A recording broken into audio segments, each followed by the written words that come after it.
Oh, gising ka na pala. What you want for breakfast? Meron tayong longganisa, tusino, itlog, sinangag, tuyo.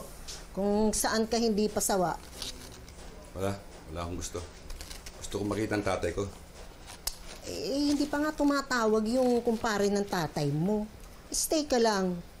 Relax. You told me 1 week makikita ko na siya. It's been almost a month already.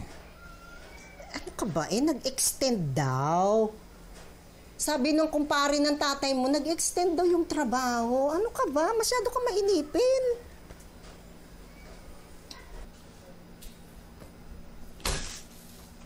Are you fooling me? Niloloko mo ba ako?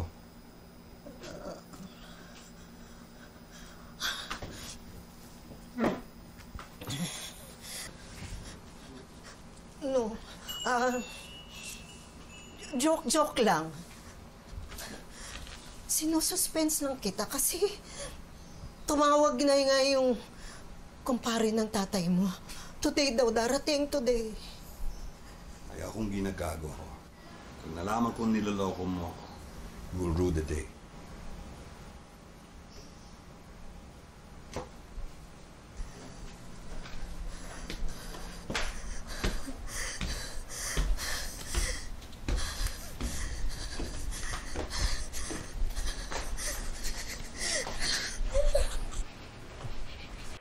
Sige na, umarte ka na.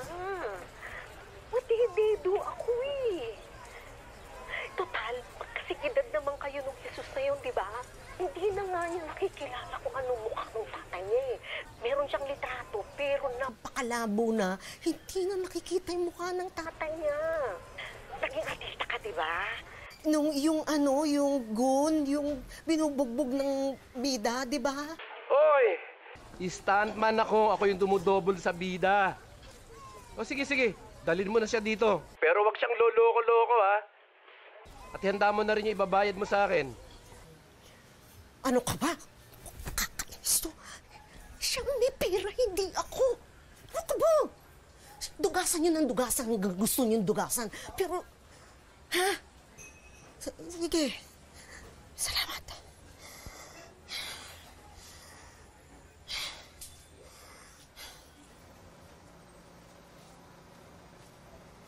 Ay, nakausap ko na yung kumpare ng tatay mo. Andiyan na raw eh, puntahan na natin.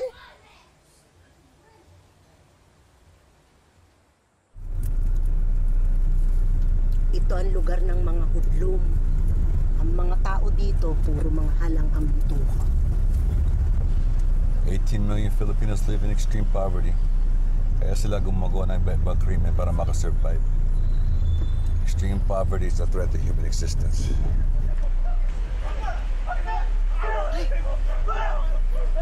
Ay!